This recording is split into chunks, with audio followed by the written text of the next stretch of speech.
ಎಲ್ಲರಿಗೂ ನಮಸ್ಕಾರ. ನಾನು ನಿಮ್ಮ ಪ್ರೊಫೆಸರ್ ಪ್ರಿಯಾಂಕಾ ಕುಲಕರ್ಣಿ. ನಿಮಗೆಲ್ಲ ತಿಳಿದಿರುವ ಹಾಗೆ ನಾವು ಕೆಸೆಟ್ಟಿನ ಇಂಪಾರ್ಟೆಂಟ್ ಟಾಪಿಕ್ಸ್ಗಳನ್ನು ಡಿಸ್ಕಸ್ ಮಾಡ್ತಾ ಇದ್ದೇವೆ. ಪ್ರತಿಯೊಂದು ಚಾಪ್ಟರ್ ಇಂದ 10 ಚಾಪ್ಟರ್ಸ್ ಇದೆ. ಅದರಲ್ಲಿ ಪ್ರತಿಯೊಂದು ಚಾಪ್ಟರ್ ಅಲ್ಲಿ ಚಿಕ್ಕ ಚಿಕ್ಕ 3-4 ಟಾಪಿಕ್ಸ್ ಅನ್ನು ನಾನು ನಿಮ್ಮೊಂದಿಗೆ ಡಿಸ್ಕಸ್ ಮಾಡ್ತಾ ಇದ್ದೇನೆ. ಇದರ ಉದ್ದೇಶ ಏನು ಅಂದ್ರೆ ನಿಮಗೆ ಆ ಟಾಪಿಕ್ಸ್ ಕ್ಲಿಯರ್ ಆಗಲಿ, ಅದರೊಂದಿಗೆ ನಿಮಗೆ ಆ ಒಂದು ಚಾಪ್ಟರ್ ಬಗ್ಗೆ ಜಾಸ್ತಿ ಇಂಟ್ರೆಸ್ಟ್ ಬೆಳೀಲಿ ಅಂತ. ಓಕೆ, ಇವತ್ತು ನಾವು business management and human resource management. Okay, ಇದು ಒಂದು ಚಾಪ್ಟರ್ ಇದೆ, business management and human resource management ಅಂತ. ತುಂಬ ಇಂಟ್ರೆಸ್ಟಿಂಗ್ ಆ್ಯಂಡ್ ಈಸಿ ಟಾಪಿಕ್ ಅನ್ಬೋದು. ಇಂಟ್ರೆಸ್ಟಿಂಗ್ ಟಾಪಿಕ್ ಇದೆ. ಈಗಾಗಲೇ ನಾವು ಯಾವ್ಯಾವ ಕವರ್ ಮಾಡಿದ್ದೀವಿ? Business environment and international business ಒಂದು ಕವರ್ ಮಾಡಿದ್ದೀವಿ, ಫಿನಾನ್ಷಿಯಲ್ ಮ್ಯಾನೇಜ್ಮೆಂಟ್ ಕವರ್ ಮಾಡಿದ್ದೀವಿ, ಅದರೊಂದಿಗೆ ಮಾರ್ಕೆಟಿಂಗ್ ಮ್ಯಾನೇಜ್ಮೆಂಟ್ ಕವರ್ ಮಾಡಿದ್ದೀವಿ. ಇದು 4ನೇ topic, business management and human resource management. ಆ ಒಂದು ಚಾಪ್ಟರ್ಗಳಲ್ಲಿ ಎಲ್ಲ ಟಾಪಿಕ್ಸನ್ನು ನಾವು ಕವರ್ ಮಾಡಿಲ್ಲ. ಕೆಲವೊಂದು ಚಾಪ್ಟರ್ಸಲ್ಲಿ 4-5 ವಿಡಿಯೋಸನ್ನು ನಾನು ನಿಮಗೆ ಪ್ರೊವೈಡ್ ಮಾಡಿದ್ದೀನಿ. ಓಕೆ, ಈಗ ನಾವು ಇವತ್ತಿನ ಒಂದು ತರಗತಿಯಲ್ಲಿ ಬಿಸ್ನೆಸ್ ಮ್ಯಾನೇಜ್ಮೆಂಟ್ ಮತ್ತು ಹ್ಯೂಮನ್ ರಿಸೋರ್ಸ್ ಮ್ಯಾನೇಜ್ಮೆಂಟಲ್ಲಿನ ಇಂಪಾರ್ಟೆಂಟ್ ಟಾಪಿಕ್ ಆದ ಥೇರೀಸ್ ಆಫ್ ಮೋಟಿವೇಶನ್ ಅನ್ನು ಡಿಸ್ಕಸ್ ಮಾಡಲಿದ್ದೇವೆ. ಥೇರೀಸ್ ಆಫ್ ಮೋಟಿವೇಶನ್ ಇಂದ ಪ್ರತಿ ಸಲ ಎಕ್ಸಾಮಲ್ಲಿ ಕ್ವಶನ್ಸು ಮ್ಯಾಕ್ಸಿಮಮ್ ಟೈಮ್ ಇರುತ್ತೆ, ಪ್ರತಿಯೊಂದು ಶಿಫ್ಟಲ್ಲೂ ಇರುತ್ತೆ ಅಂತ ಅಲ್ಲ, but this is one of the important topics. Okay, so which are the important theories of motivation? There are 4 important theories in motivation. One is Maslow's need hierarchy theory. Second one is Herzberg's 2-factor theory. Third one, X and Y theory of MacGregor. Then Z theory of William Ochi. What you have to first remember, which theory is given by whom? ಯಾವ ಥಿಯರಿಯನ್ನು ಯಾರು develop ಮಾಡಿದ್ದಾರೆ? Who proposed which theory? You have to remember that first. Okay, so here first one is Maslow's need hierarchy theory. So if they ask the need hierarchy theory is given by whom, need hierarchy theory ಅನ್ನ ಯಾರು propose ಮಾಡಿದ್ದಾರೆ ಅಂತ ಕೇಳಿದರೆ ನಾವೇನು ಹೇಳಬೇಕು? Maslow's need hierarchy, Maslow. Okay, many times there is a match, the question is based on match the followings. Question ಯಾವ ರೀತಿ ಕೊಟ್ಟಿರ್ತಾರೆ? ಮ್ಯಾಚ್ ದ ಫಾಲೋವಿಂಗ್ ಕೊಟ್ಟಿರ್ತಾರೆ. ಅದರಲ್ಲಿ ಏನು ಮಾಡಬೇಕು ನೀವು? Name of the person who proposed or developed the theory and name of the theory match ಮಾಡಬೇಕಾಗುತ್ತೆ. Okay, ಆಗ ನಿಮಗೆ ಫಸ್ಟ್ ಗೊತ್ತಿರಬೇಕು need hierarchy theory is given by Maslow's, then 2-factor theory is given by Herzberg's, X and Y theory is given by McGregor, and Z theory is given by whom? William Ouchi. This one you must know. Then what we have to discuss now, what is there inside the theory? Theory ಒಳಗಡೆ ಏನಿದೆ? There is no need to by heart the things, you have to remember the things. ನೀವೇನು ಮಾಡಬೇಕು? ನೆನಪಿಟ್ಕೊಳ್ಬೇಕು ಯಾವ ಥಿಯರಿಯಲ್ಲಿ ಏನಿದೆ. Once you understand the things, you will never forget the concept. Okay, so first one is Maslow's need hierarchy theory. So in Maslow's need hierarchy theory, we know that every person is having 5 types of needs in his life. Maslow ಅವರು ಏನು ಹೇಳ್ತಾರೆ ಹೇಳಿ? 5 ಬಗೆಯ ಬಯಕೆಗಳು ಮನುಷ್ಯನ ಜೀವನದಲ್ಲಿ ಇರುತ್ತೆ ಅಂತ. ಮೊದಲ ಹಂತದ ಬಯಕೆ ನಾವು ಸ್ಯಾಟಿಸ್ಫೈ ಮಾಡಿಕೊಂಡಾಗ, when we satisfy first level of need, there is a urge to next level of need. ಆಗ ನಮಗೆ ನೆಕ್ಸ್ಟ್ ಲೆವೆಲಿನ ನೀಡನ್ನು ಪೂರ್ಣಗೊಳಿಸಿಕೊಳ್ಬೇಕು ಅಥವಾ ನೆಕ್ಸ್ಟ್ ಲೆವೆಲ್ ನೀಡನ್ನು ಪಡ್ಕೊಳ್ಬೇಕು, ಆ ವಸ್ತುಗಳನ್ನು ಪಡ್ಕೊಳ್ಬೇಕು ಅನ್ನುವಂತಹ ಬಯಕೆ ಮನಸ್ಸಲ್ಲಿ ಬರುತ್ತೆ ಅನ್ನೋದು ಮಾಸ್ಲೋಸ್ ನೀಡ್ ಹೈರಾರ್ಕಿ ಥಿಯರಿಯ ಒಂದು ಸಿದ್ಧಾಂತ. Okay, so here I have written this is Maslow's need hierarchy theory. ಇದನ್ನು ನಾವು ಏನು ಮಾಡಿದ್ದಾರೆ? ಹೈರಾರ್ಕಿ ಅಂದ್ರೆ ಏನು? 1/1. ಹೈರಾರ್ಕಿ ಅರ್ಥ ಏನು? 1/1 ಇರೋದಕ್ಕೆ ನಾವು ಹೈರಾರ್ಕಿ ಅಂತೀವಿ. ನೋಡಿ, ಫಸ್ಟ್ ಇಲ್ಲಿಂದ ಸ್ಟಾರ್ಟ್ ಆಗುತ್ತೆ ಈ theory. 1 2 3 4 5 types of needs. First one is physiological needs. Okay, second one safety needs. Third one is social needs. Fourth one is esteem needs. Fifth one is self-actualization needs. First you have to remember this hierarchy. 1/1 ಯಾವುದಿದೆ ಅನ್ನೋದನ್ನು ನೀವು first ನೆನಪಿಟ್ಕೊಳ್ಬೇಕು. So first one is physiological needs. Physiological means what? It is related to your body. Mostly it is related to your body. Means what? We need food. Physical health. For physical health, we need food, water, shelter, and all these things means basic needs of our life.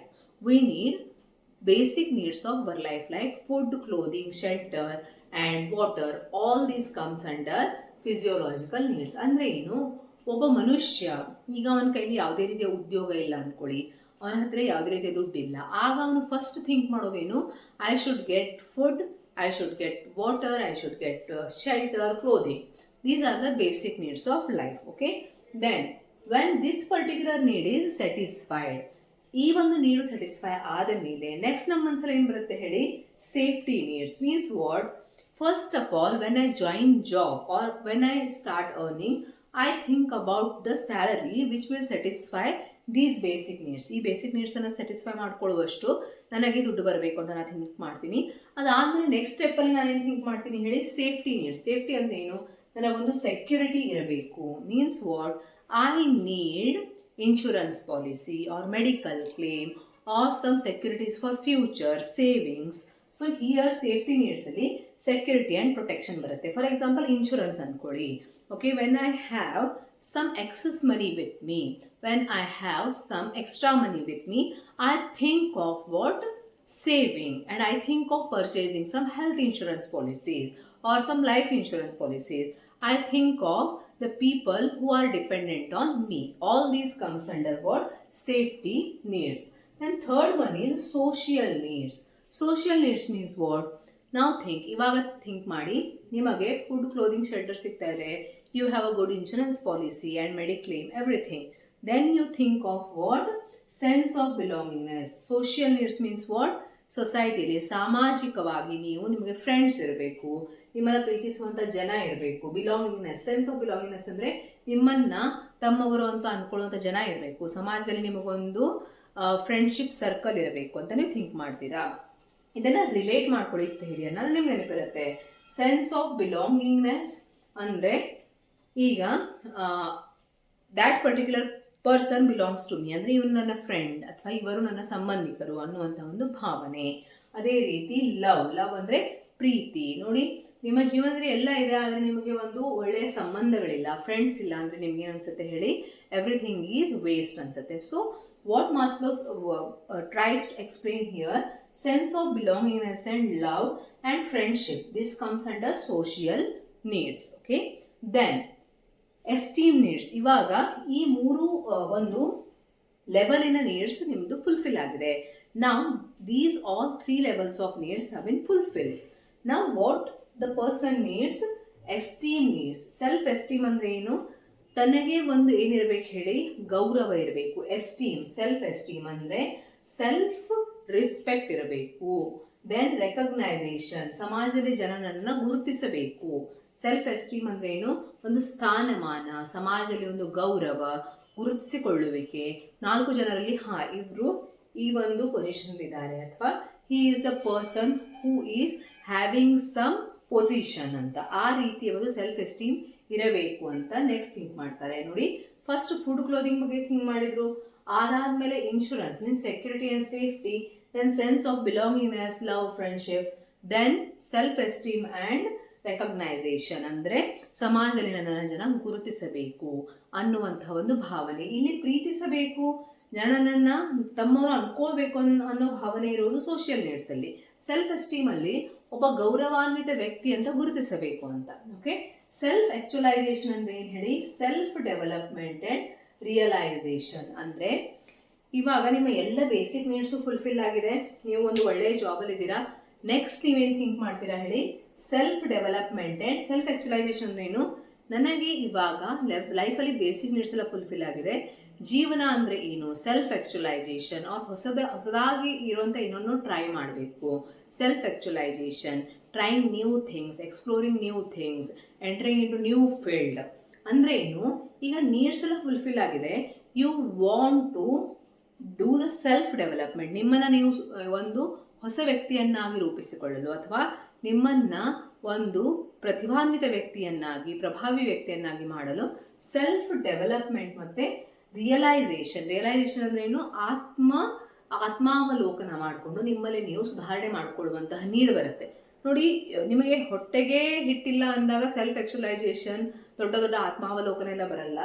ಈ 4 points fulfil ಆದಾಗ self realisation and development comes. Okay, this is all about Maslow's need hierarchy theory. Then second theory is Herzberg's two-factor theory.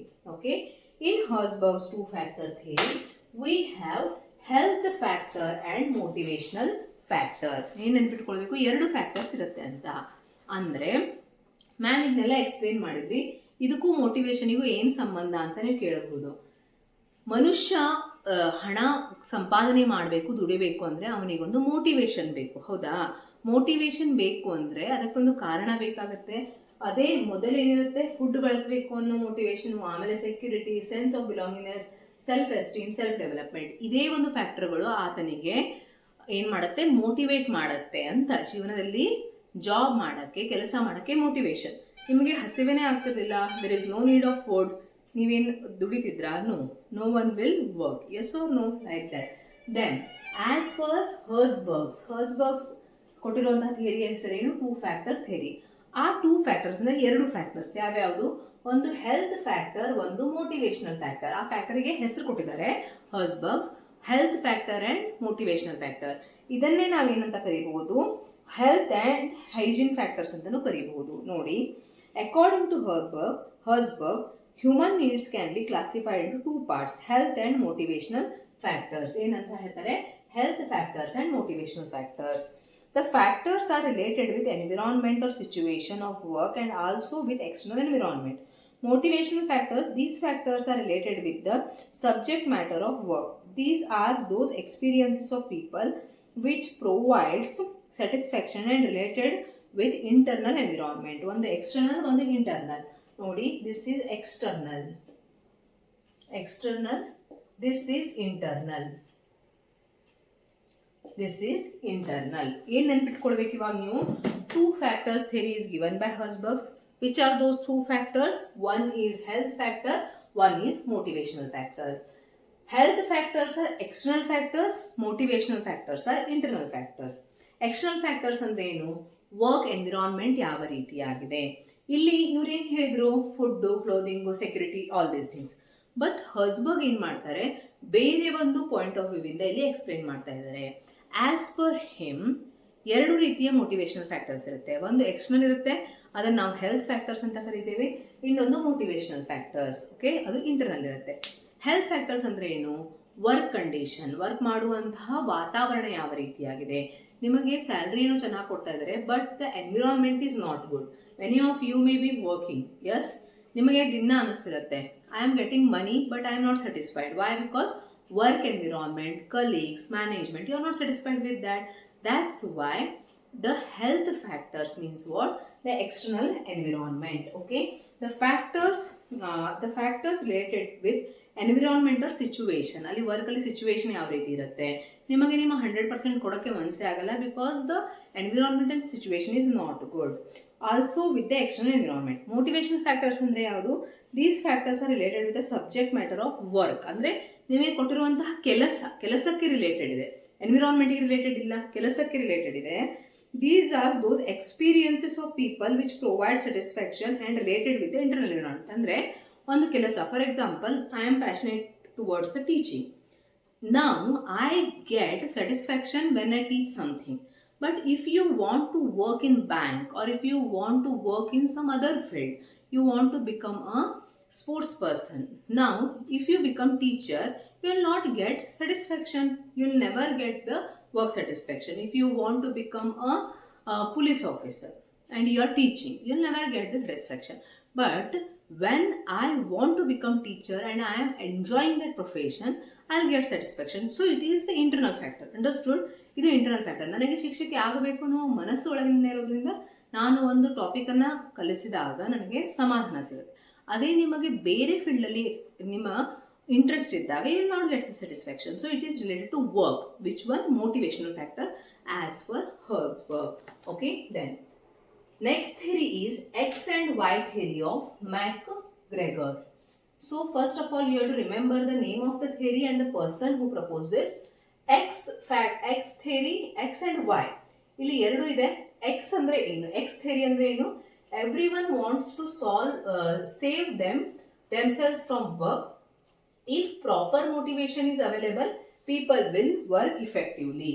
ಇಷ್ಟ ನೆನ್ಪಿಟ್ಕೊಂಡ್ರೆ ಸಾಕು, not in detail. First ಏನು, ಎರಡು ರೀತಿಯ theories ಅನ್ನ ಮ್ಯಾಗ್ರೆಗರ್ ಕೊಡ್ತಾರೆ. X ಥಿಯರಿಯಲ್ಲಿ ಅವ್ರು ಏನ್ ಹೇಳ್ತಾರೆ ಅಂದ್ರೆ, ಯಾವುದೇ ರೀತಿಯ ಮೋಟಿವೇಶನ್ ಇರಲಿ ಏನೂ ಇರಲಿ, ಜನ ಎಷ್ಟಾಗುತ್ತೋ ಅಷ್ಟು ಕೆಲಸದಿಂದ ತಮ್ಮನ್ನ ತಾವು ರಕ್ಷಿಸಿಕೊಳ್ಳೋದು ಅಂದ್ರೆ ಮೈಗಳತನ ಅಂತೀವಿ ನಾವು, ಹೌದಾ? ಈಗ ಒಂದು ಕೆಲಸ ಇದೆ, ನಾನು ಇದನ್ನ ನನ್ನ ತನುಮನದಿಂದ ನಾನು ಈ ಕೆಲಸ ಮಾಡಬೇಕು ಅನ್ನೋ ಒಂದು ಮೋಟಿವೇಶನ್ ಬೇರೆ. But people want to save themselves from work. ಅಂದ್ರೆ ಕೆಲವು ಸಲ ನೀವು ಆಫೀಸಲ್ಲಿ ನೋಡ್ತಿರ್ತೀರಾ, ಕೆಲಸ ಬಂತು ಅಂದ್ರೆ ಅದರಿಂದ ನನ್ನನ್ನು ನಾನು ಯಾವ ರೀತಿ ಬಚಾವ್ ಮಾಡ್ಕೊಳ್ಬೇಕು ಅಂತ ಆ ರೀತಿ ಥಿಂಕ್ ಮಾಡ್ತಾರೆ. ಸೊ ಜನರ ಮೆಂಟಾಲಿಟಿ ಯಾವ ರೀತಿ ಇರುತ್ತೆ, people want to save themselves from work ಅನ್ನೋದನ್ನ ಎಕ್ಸ್ ಥಿಯರಿ ಹೇಳುತ್ತೆ. ಅದೇ ವೈ ಥಿಯರಿ ಏನ್ ಹೇಳುತ್ತೆ, if proper motivation is given, ಒಳ್ಳೆಯ ಮೋಟಿವೇಶನ್ ಕೊಟ್ರೆ ಪೀಪಲ್ ವಿಲ್ ವರ್ಕ್ ಇಫೆಕ್ಟಿವ್ಲಿ, ಜನ ಇಫೆಕ್ಟಿವ್ಲಿ ಕೆಲಸ ಮಾಡಕ್ಕೆ ರೆಡಿ ಇರ್ತಾರೆ. ಎರಡು ಥಿಯರೀಸ್. ಓಕೆ, ಮ್ಯಾಗ್ರೆಗರ್ ಏನ್ ಹೇಳ್ತಾರೆ, ಎಕ್ಸ್ ಥಿಯರಿಯಲ್ಲಿ people want to save themselves from work ಅನ್ನೋದು ಒಂದು. ಇನ್ನೊಂದು ವೈ ಥಿಯರಿ ಏನ್ ಹೇಳುತ್ತೆ, if proper motivation is given to people, they will work effectively. Understood? Then Z theory of motivation. This is given by whom? William Ochi. ಹೆಸರು ನೆನಪಿಟ್ಕೋಬೇಕು. Okay, what is given in this theory? ನೋಡಿ, as per Z theory, management tend to promote stable employment, high productivity and high employee moral and satisfaction. ಅಂದ್ರೆ it is a wide managerial philosophy which was propounded by William Ochi after studying and analyzing the management behavior. ಇಲ್ಲಿ main ಎದರ ಬಗ್ಗೆ explain ಮಾಡಿದ್ದಾರೆ, management behaviour. Okay, this particular theory explains about management behaviour. ಈ ಥಿಯರಿಯಲ್ಲಿ ಏನ್ ಹೇಳ್ತಾರಪ್ಪ ಅಂತಂದ್ರೆ, the management wants to give the motivation to stable work environment. ಅಂದ್ರೆ ಏನು, ಪ್ರಮೋಟ್ ಸ್ಟೇಬಲ್ ಎಂಪ್ಲಾಯ್ಮೆಂಟ್. ಅಂದ್ರೆ ಮ್ಯಾನೇಜ್ಮೆಂಟ್ ಏನನ್ನು ಬಯಸ್ತಾ ಇದೆ, ಸ್ಟೇಬಲ್ ಎಂಪ್ಲಾಯ್ಮೆಂಟ್ ಬಯಸ್ತಾ ಇದೆ. ಅಂದ್ರೆ ಜನ ಇವತ್ತು ಜಾಬಿಗೆ ಜಾಯಿನ್ ಆಗ್ತಾ ಇದ್ದಾರೆ, ನಾಳೆ ಮತ್ತೆ ಜಾಬ್ ಬಿಡ್ತಾ ಇದ್ದಾರೆ, ಆ ರೀತಿ ಇರಬಾರ್ದು. ಸ್ಟೇಬಲ್ ಎಂಪ್ಲಾಯ್ಮೆಂಟ್ ಇರಬೇಕು. ಅದು ಯಾವಾಗ ಸಾಧ್ಯ, ಒಳ್ಳೆಯ ಮೋಟಿವೇಶನ್ ಇದ್ದಾಗ ಮಾತ್ರ ಸಾಧ್ಯ. Stable motivation, high productivity. ನೋಡಿ, ನೀವು ಒಂದು ಕಾಲೇಜಲ್ಲಿ ಲೆಕ್ಚರರ್ ಆಗಿದ್ದೀರಾ, ನೀವು ಹೈ ಪ್ರೊಡಕ್ಟಿವಿಟಿ ಅಂದ್ರೆ ಏನು, ನೀವು ಯಾವುದೇ ಕ್ಲಾಸನ್ನು ಮಿಸ್ ಮಾಡ್ತಾ ಇಲ್ಲ, ನೀವು ಒಳ್ಳೆಯ ರೀತಿಯಿಂದ ಕ್ಲಾಸನ್ನು ತೆಗೆದುಕೊಳ್ತಾ ಇದ್ದೀರಾ, ಯಾವುದೇ ರೀತಿ ಮಕ್ಕಳಿಗೆ ಅನ್ಯಾಯ ಮಾಡ್ತಾ ಇಲ್ಲ, high productivity. Okay, then and high employee moral. ನಿಮ್ಮ ಮಾರಲ್ ಅಂದ್ರೆ ಏನು, ನೈತಿಕತೆ. ನಾವು ನಮ್ಮ ಸಿಲೆಬಸ್ ಅನ್ನು ಕವರ್ ಮಾಡಬೇಕು, ಕಾಲೇಜಲ್ಲಿ ಮಕ್ಕಳಿಗೆ ಎಕ್ಸಾಮ್ ಪರ್ಪಸ್ ಎಷ್ಟು ಬೇಕೋ ಅಷ್ಟನ್ನು ಹೇಳ್ಕೊಡ್ಬೇಕು. That is our moral, that is called as ನೈತಿಕತೆ in Kannada. Okay, and satisfaction. ಅದಕ್ಕೆ as per according to Ouchi Z theory, management tend to promote. ಮ್ಯಾನೇಜ್ಮೆಂಟ್ನ ಉದ್ದೇಶ ಏನಾಗಿರುತ್ತೆ, ಏನನ್ನ ಇಲ್ಲಿ ಪ್ರಮೋಟ್ ಮಾಡೋಕ್ಕೆ ಮ್ಯಾನೇಜ್ಮೆಂಟ್ ಅವರು ಟ್ರೈ ಮಾಡ್ತಾ ಇರ್ತಾರೆ. As per Z theory, stable employment ಅಂದ್ರೆ ಏನು, ಜನ ಒಂದ್ಸಲ ಜಾಯಿನ್ ಆದಮೇಲೆ ಒಂದಿಷ್ಟು ವರ್ಷಗಳ ಕಾಲ ಆ ಕಂಪನಿಯಲ್ಲಿ ಕಂಟಿನ್ಯೂ ಮಾಡಬೇಕು. High productivity. ಪ್ರೊಡಕ್ಟಿವಿಟಿ ಅಂದ್ರೆ ಜಾಸ್ತಿ ಕೆಲಸ, ಕಡಿಮೆ ವೇಳೆಯಲ್ಲಿ ಜಾಸ್ತಿ ಕೆಲಸ ಮಾಡುವಂತಹ ಅವರ ಮನಸ್ಥಿತಿ ಇರಬೇಕು. ದೆನ್ ಹೈ ಎಂಪ್ಲಾಯಿ ಮಾರಲ್, ನೈತಿಕತೆ ಒಳ್ಳೆಯದಾಗಿರಬೇಕು. ಅಂಡ್ ವರ್ಕ್ ಸ್ಯಾಟಿಸ್ಫ್ಯಾಕ್ಷನ್, ಅವರಿಗೂ ಕೂಡ ಸ್ಯಾಟಿಸ್ಫ್ಯಾಕ್ಷನ್ ಇರಬೇಕು. ಕೆಲಸ ಮಾಡಿದಾಗ ಒಂದು ಸ್ಯಾಟಿಸ್ಫ್ಯಾಕ್ಷನ್ ಯಾವಾಗ ಬರುತ್ತೆ ಹೇಳಿ, they should get good salary, satisfaction, work environment, everything. Okay, this is about the Z theory of William Ochi. So we have 4 important theories, 4 important theories ಇದೆ. ಅದನ್ನು ಪ್ರಪೋಸ್ ಮಾಡಿದವರು ಯಾರು, ಆ ಥಿಯರಿಯಲ್ಲಿ ಏನೇನು ಬರುತ್ತೆ ಅನ್ನೋದನ್ನು ನೀವು ನೆನ್ಪಿಟ್ಕೊಳ್ಬೇಕು. ಧನ್ಯವಾದಗಳು. ಮುಂದಿನ ತರಗತಿಯಲ್ಲಿ ಇನ್ನೊಂದು ಇಂಪಾರ್ಟೆಂಟ್ ಟಾಪಿಕ್ ಒಂದಿಗೆ ಭೇಟಿಯಾಗೋಣ. ದಯವಿಟ್ಟು ನನ್ನ ಚಾನಲ್ಗೆ ಸಬ್ಸ್ಕ್ರೈಬ್ ಮಾಡಿ. 1000 ಸಬ್ಸ್ಕ್ರೈಬರ್ಸ್ ಆಗೋಕೆ ತುಂಬಾ ನಾವು ಸನಿಹದಲ್ಲಿದ್ದೇವೆ. ಅಂದರೆ ಬೇಗನೆ 1000 ಸಬ್ಸ್ಕ್ರೈಬರ್ಸ್ ಆಗಲಿದ್ದಾರೆ. ಅದಕ್ಕಾಗಿ ನಿಮ್ಮ ಫ್ರೆಂಡ್ಸ್ಗೂ ಹೇಳಿ ಸಬ್ಸ್ಕ್ರೈಬ್ ಮಾಡೋಕ್ಕೆ, ಇದರಿಂದ ನನಗೆ ಮೋಟಿವೇಶನ್ ಸಿಗುತ್ತೆ. ಧನ್ಯವಾದಗಳು. ಮುಂದಿನ ತರಗತಿಯಲ್ಲಿ ಮತ್ತೆ ಭೇಟಿ